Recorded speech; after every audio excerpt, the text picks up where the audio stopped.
What's up, guys? Welcome to day 10 of the vlog, and in this episode I think we're gonna go over something I think is kind of interesting, and that is my overall process when it comes to making a machinima, from conception of the idea to writing to everything. And I know a lot of people have probably made videos like this before, but the thing I've always found intriguing about machinima and how it's done is that while there's a bunch of us and we all, in basic concept, we all do the same thing, no two machinimators basically work the same way. Everyone kind of has their own process that they developed over time, or just in general, everyone just kind of has a different way of working and doing things. So today I'm going to kind of talk about my overall approach to it and the things I found that work for me. Basically, kind of like the example I'm going to use is the video I uploaded last night, and that is the third ending for Smash Games, basically the final ending of the series. And I spent a little over a week working on that video. There was a lot of different things involved with it. It was my first kind of take on a machinima live action combined piece, which I knew was going to throw some people off, and I'm pretty sure it did. But the premise of Smash Games, it's necessary because there's a human element to it. They were taken from one world into another, so there needs to be the resolution of them getting out. Either that or they all die, but we'll see what happens. But there needs to be that resolution of there needs to be something there. So in this case, I remember one theory that a fan posted in the comment section of videos like a few years ago. He asked me if I was going to do Mii's to show the people in real life. And while yes, that could work, I had it planned from the beginning that it was actually going to be a live action segment, and you guys will see that at the end. But I don't want to spoil too much, but basically that's what you can gather from the ending alone. That, and you can also gather who the person that you see on the camera is. First of all, it's Matt, but second of all, it's Ethan. That's Ethan's voice actor. He's also like my best friend and a guy that I hang out with like all the damn time. So I think it was 2 weeks ago or a week ago. I don't know. It was episode 5 of the vlog. Matt and I went out and we filmed it. But that's not exactly what I'm talking about here.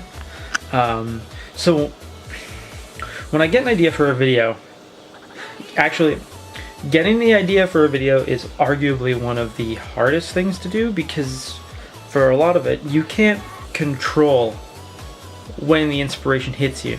Like for the few machinima shorts that I've done and stuff like that, there was not a whole lot of planning that went into those episodes. It was more so just I thought of the idea, I liked the idea, and then I turned that idea into a video. But there was not like a huge planning process. Like when I originally conceptualized the story for Smash Games, I was actually at work. I wasn't like actively thinking of trying to come up with a story. I was literally working. I was still at the airport at the time, and we were pushing back a plane. And I was what's called a wing walker. I was walking with my one hand up, basically making sure the plane doesn't hit anything. And all of a sudden, I was just struck with an idea. And then throughout the night, throughout the day of work, I kept thinking and I kept planning and I kept planning, and I started thinking of concepts and characters, and I didn't come up with names. I didn't come up with like specific things. I came up with like more of an outline. And that's basically step one for me. Is I like to, one of the first things I like to do is I like to make a brief outline of any story, and basically find the beginning, figure out what the end could be, and then build the bridge in between, and like get all the cool stuff. After I have kind of like a rough outline of what I want to do, then I jump into scripting, and The way I do scripts is very different compared to a lot of people. A lot of people try and be like super intricate with like, they show like stage direction on their script, but I don't, in terms of Machinima, I don't really see a point in using stage direction, because you're the person that's directing the stage, because the stage is the game engine. The characters, like the voice actors, don't need to really know that like after they say a specific line that they're going to exit stage left or whatever. So what I do is I will just type out the script, double spacing. every line is double spaced, and I'll add in things that I think the voice actor needs. Like if a character in a specific line needs to sound panicked, happy, if there's nothing there, it's basically just like a normal thing. But I'll add like voice direction, if that's, I don't know if that's the correct term for it, but it's like the voice actors just need to know how their voice needs to be portrayed. They don't need to know, really, they really don't need to know what the characters are doing. That's what you need to know. You need to know what you want your characters to do when you start the filming process. So you type up your script, I have my script, and then when you have your script done, you're not finished with it. Then you proofread it, and you proofread it again. And this is where I suck, because I don't proofread my scripts enough, because I'm really bad at reading my own writing, and I would prefer to have like a secondary party read it and make sure everything's good, but I really don't have access to that at the moment. So after it's proofread, and for me, once it's not exactly proofread enough, it's time to either A, find voice actors, or B, send the script out to your voice actors. If you have your voice actors already, then you can just email, Discord, Skype, whatever it is that you send it out to. You can do that. But if you have to find voice actors, that's where things get a little bit tricky. Although nowadays it's a lot easier than it used to be. And so after you get your voice actors, you send the scripts out. Then what do? Well, for me, after the scripts have all been sent out and the voices have been found, that's when I start actually machinimating. That's the part where you load up the game, have your controllers and whatnot, and set up everything. So for me, what I do when Smash Bros. Is booted up is I do stock match, one stock, and obviously no items on. Now, a lot of people do different things. They do like, a lot of people do like an infinite time or like infinite lives, and that works for a lot of people, and I can see where that would come in handy. But for me personally, I just like the more like, I don't know if realism is the right word, of only having like the one stock, because then it's a character. It does cause me to redo some things every so often, but I don't really mind that much. Speaking of redoing stuff, there has been a bunch of comments pointing out that I don't cut away from some of like my input fuck-ups when I'm recording. Because first of all, I do all of Smash games and all of Revenge and all of my Machinima. I do it all solo. I do all the gameplay myself. I have my 4 controllers plugged in, spread out across my lap and my desk, and I just keep track of the controllers, and I just do it that way. And there's sometimes in fight scenes where I go for a move and it misses, or I go for like a grab or something, and like there's a botch. I botch the scene, or I botch the hit, and people call it out and they're like, oh, this move didn't hit at such and such time code and that didn't look good. And I'm like, well, if you think about it from a narrative standpoint, which is how I started thinking about it when I noticed it, and when I really started thinking about it, these people are like us, and they're suddenly transported into a world where they can double jump, use swords, bats, magic, all this stuff. Do you think you'd be an amazing fighter right out of the gate? Or even like, and of course the whole story takes place in a week, so 7 days to become a master of a whole new fighting style? I don't think you'd do it. I don't think the humans could do it. I don't think humans could do it. Like, I don't think we could do it. Like, if I was pulled into Smash games, I don't think I'd be that great of a fighter. Die as I want to try and hit them again. That's not a typical thing to think. That's not how our brain works. So I leave it in for kind of like a more realistic thing, and also as a cheat sheet to kind of cut down on some time. But in order to like narratively make it okay, I will always point out that it's like, well, it's humans trying to fight like this. It's going to be weird for them. So that's my little cheat sheet. After all the scenes are recorded, or after all the scenes are machinimated based on the scripts. Now, what a lot of people do, and a lot of new machinimators have a tendency to do, and I want to try and help you guys figure out what not to do. A lot of new machinimators think that just having dialogue is boring, so they have the characters constantly moving, crouching, taunting, whatever, and the camera constantly shifting around, and that really takes away from any dialogue, like any importance of the dialogue, because everyone's just focused on the movement and how dumb it looks, because no one talks like, yeah, no one talks and moves like that. At least I hope not. If you do talk and move like that, there might be some issues and you might want to see a doctor. Having the characters sit still, which I do a lot, or just in their waiting animation, may seem a little boring and tedious, especially when it comes time to record the scenes, that you're just kind of sitting there watching still images, basically. It's far more useful. It's far more useful in the editing phase to have still characters that only move when it's needed, and as a way to judge where you are in the script for editing purposes, than to have scenes where characters are moving constantly with no rhyme or reason, so you don't know where you are. Another tip I have in terms of recording, in terms of machinimating, is record more than you think you'll need to, and keep more than you think you'll need to, because it's really easy to cut away from footage. And this is a lesson I actually had to learn myself, because I wasn't that great at it when the series began, and I think I've gotten better over time. But it's easier to cut away from footage, to cut away from excess footage, than it is to create more footage.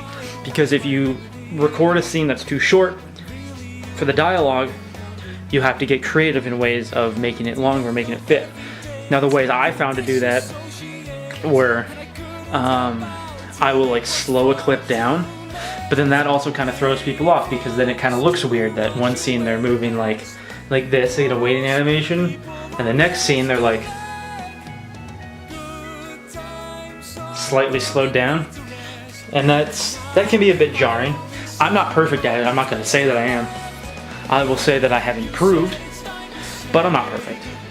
But what I see a lot of machinimators do is they will slow clips down. They will do a horrible thing, in my mind, of they will take one clip and they'll copy and paste it. And it's not a clip where it would work, just a still animation, because if someone's just standing and it repeats, that's fine. But if things are happening on the screen, they pick a stage that's moving and they choose to repeat a clip over and over again, that's not going to work, because it's going to show the platform just going back and forth, back and forth, back and forth, back and forth, and it just looks bad. But anyway, I'm kind of digressing from the point here. This isn't about a tutorial on what not to do. It's supposed to be what I do for Machinima. So after the machinimation is done, I move on to my least favorite segment of my machinimation process, and that is the recording, which is where I set up my capture card and record all the footage and replays. And what I do is I go in, if there's 4 characters in a scene, I will watch the same scene 4 times, one for each angle, and I will change the camera accordingly. I'll zoom in, zoom out accordingly, although I do most of my zoom in editing, not so much with the actual camera, and that's a skill I picked up from film class. Is it looks a lot more natural to move the camera rather than use the zoom. After everything is recorded, it's on to editing, and hopefully by this point, hopefully by the editing stage, you've had enough time for all your voice actors to get in their lines. I don't overly like to start working on the edit until I have the lines, because if one of the voice actors either does a slight mix-up of the line that I think works better, changes something in how a line is delivered, it's nice to be able to quickly go back, just change the scene, re-record it, than having to kind of take it out of the edit. And also, you sometimes don't know, while you write the line, you don't know how long it's going to take them to deliver the line, so you don't really know how long you have to keep a shot in before you cut away. So that's my advice, is don't start the edit until you have the voices. Of course you can do it however you want. Again, this is just my process and what I've found works. And then once the edit's done, once I get the first edit done, I focus on just doing my first edit, my first pass, which is just adding in the lines where they fit, doing the fight scenes and all that. After that, I'll do another pass where I add in music and sound effects, and sound effects where it needs to be. And then I will do color grading / color correcting. And the credits is normally the last thing I do, because I don't know. It's hard to do the credits before I have all the music picked out. And after that, it's time to hit that beautiful, beautiful render button on a thing that you've spent hours and hours and hours on and worked your ass off. Everyone worked their ass off for it. You hit that render button, and then you play it back, and then you find something that fucked up. That's what happens to me all the time. I don't think I've ever had a perfect first render. There's always something that kind of messes up, like an audio thing or a visual thing. It doesn't work. So then I go back in and I fix it, and then I render again, and then I find something new. That's what I did for the first few episodes, is I would find one thing that went wrong, I would close out of the playback, and then I would fix it and edit, render again. What I've learned to do now is watch through the first render all the way through, and I'll have my phone on like the notes app, and I will take notes of the time code and what went wrong on all the shots. And then once I have my list, I will go back into the editing program and I will fix it all, and then I will re-render it and then watch it one more time just to make sure everything worked. And then it's uploading to YouTube / making a thumbnail and everything. So there you go. That's my process. Oh, and the final thing I do is I post a link to that shit everywhere. I post it on my Twitter, I post it on Discord, I post it on pretty much all the chats I'm in on Discord. And then I send it to a few people that aren't on my Discord that I know on like Facebook. And then bada bing bada boom, Machinima done. And then it's on to the next project, because your work is never done as an entertainer. So there you go. That's my process. I'd like to hear what you guys have to say on the topic. If you guys agree with me, if you guys think something that I'm doing is wrong, let me know what your process is if you're not a machinimator, or if you're a vlogger, if you do animation, if you do anything. I'm curious. I'm curious what you guys have to say on the subject of your process, because I find that stuff interesting. How people work, that's cool to me. But anyway, that's going to be it. I think this actually might be the entire vlog for the day. I don't know. This is going to be a super long segment, so we'll see how that turns out. But anyway, take it easy, and I will see you guys in the next one.